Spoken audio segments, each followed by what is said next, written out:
Hello, yes, and welcome to our Objective 3.7 sample problems. Objective 3.7 says I can graph logarithmic functions, and that, my friends, is what we are going to do today. So let's get started here. We're going to just go over the basics. We're going to go over domain, range, vertical asymptote, X, Y-intercepts, and then we'll put it all together, and then we'll graph. So let's start by looking at vertical asymptote, domain, and range. So remember, to find the vertical asymptote and the domain, same process. I take the argument of my logarithm. Remember, the argument has to be greater than 0. So I'll say 7x plus 5 is greater than 0. That means 7x must be greater than negative 5. When I divide by 7, I find that x must be greater than negative 5 over 7.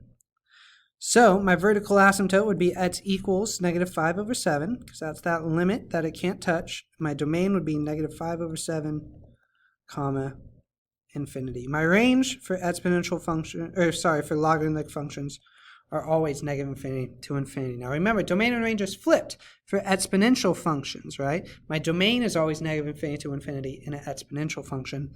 And the logarithmic functions and the functions we're doing today, the range is always negative infinity to infinity. So looking at number 2, I would just say x minus 3 needs to be greater than 0, which means x needs to be greater than 3. My vertical asymptote then would be x equals 3. My domain, 3 to infinity. My range, as always, negative infinity to infinity. And lastly here, 4x plus 7 is my argument, so that means 4x plus 7 must be greater than 0. So 4x must be greater than negative 7. Divide by 4, divide by 4.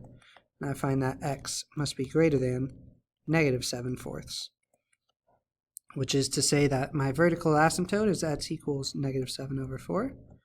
My domain, negative 7 over 4 to infinity. And my range, as always, for logarithmic functions, negative infinity to infinity. All right, let's look at finding our x and y intercepts. A couple ways to do that here. Let's do number 4 algebraically. We'll do number 5 in our calculator. So for here, we'll start with our x-intercept. We can say, okay, so x-intercept, I would set y equal to 0. So I'd say 0 equals the negative log of x plus 2. And then minus 1. So I'll add 1 to both sides. So I'll have 1 equals the negative log of x plus 2. Divide by negative 1. Ooh, that changes things up a bit, doesn't it? So I'll have negative 1 equals the log of x plus 2. Now remember, if we don't see a base in a logarithm, it's base 10. So as exponential form, this would be 10 to the negative first equals x plus 2. 10 to the negative first is 1/10. And then I would need to subtract 2 to get x all by itself. So 1/10 minus 2 would be negative 1.9 equal x. So my x-intercept would be negative 1.9, comma 0. My y-intercept, remember I would plug in 0 for x, so I would get y equals the negative log of 2 minus 1. Let's put this in our calculator. The negative log of 2 and then minus 1, negative 1.30 for my y-intercept, 0, comma, negative 1.30. There we go. All right, so that's how we can do it algebraically. We can also do it using our calculator. So remember, to do that, I would type y equals, I would need to plug in this equation here. So I'd say the natural log of 4x minus 2, and then close parentheses, minus 1. I hit graph. To find my x-intercept, I'd hit second calc. I want to find the 0 of the function, which is where it crosses the x-axis. I need to be to the left of the x-intercept. Then move this cursor to the right. Press enter. And I get 1.18 when I round. So 1.18. comma 0. To find my y-intercept, think about this one. So 4x minus 2 would need to be greater than 0. Think about our domain, our asymptote, right? So that means 4x must be greater than 2. X then must be greater than 1/2. There will never be a spot where x equals 0, which means it never crosses the y-axis, which means our y-intercept here would not exist. There would be no y-intercept. Okay, so now that we've gone over all of these things, let's put it together. Let's graph some functions All right, so we're going to find all the information and graph. Let's start with our asymptote, domain, and range. So I'd say 2x plus 6. Right, I'd take my argument. That must be greater than 0. So 2x must be greater than negative 6. Divide by 2. Divide by 2. And I'd say x must be greater than negative 3. So my asymptote, x equals negative 3. My domain, negative 3 to infinity. And of course my range, as always, negative infinity to infinity. So let's put this in our calculator now. Y equals. So remember when we're doing a log that is not base 10, we'd use change of base. So 2x plus 6 divided by the log of 2. Close that parenthesis. Close the parentheses for the whole thing, and then plus 3. And then we'll hit graph. We get something that looks like this. Fantastic. This is going to be a good one to graph. So second, calculate our X-intercept. I need to get to the left of where it crosses.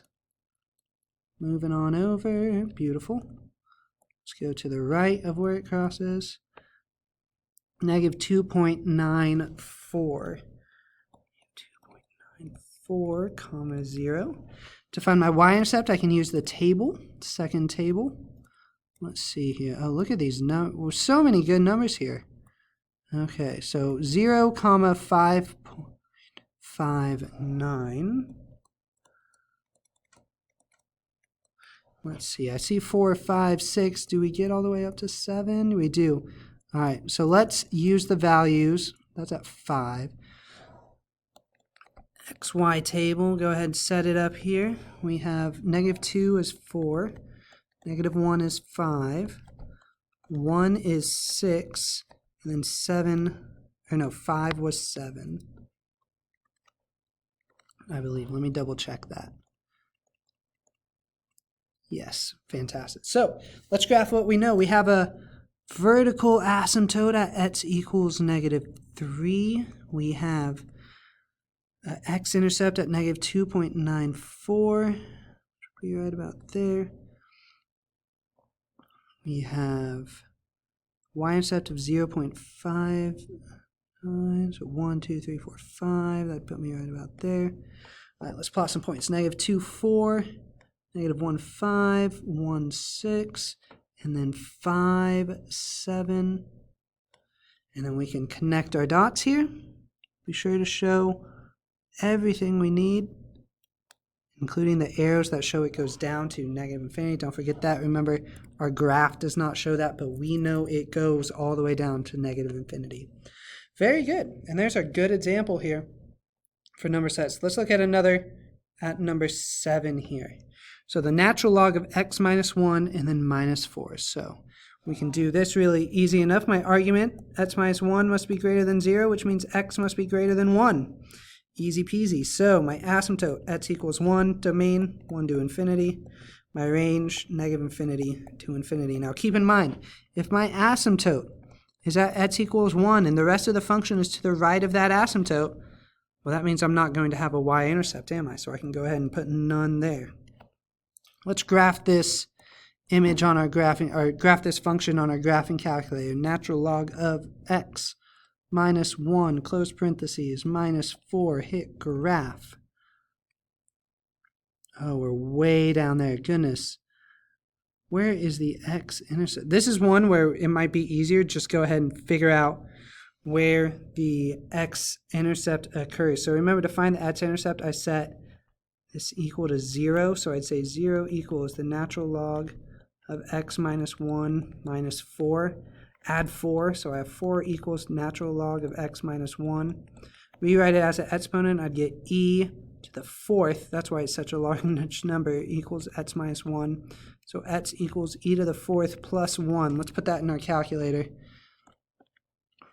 E to the 4th, that's going to be a big number. And then plus 1. Graph it. Graph it. Enter 55.60 when I round.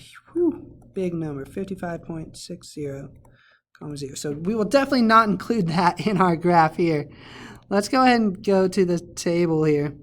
Figure out where those points was. So of course 1 doesn't have 1 because that's on our asymptote. Let's create our XY table here.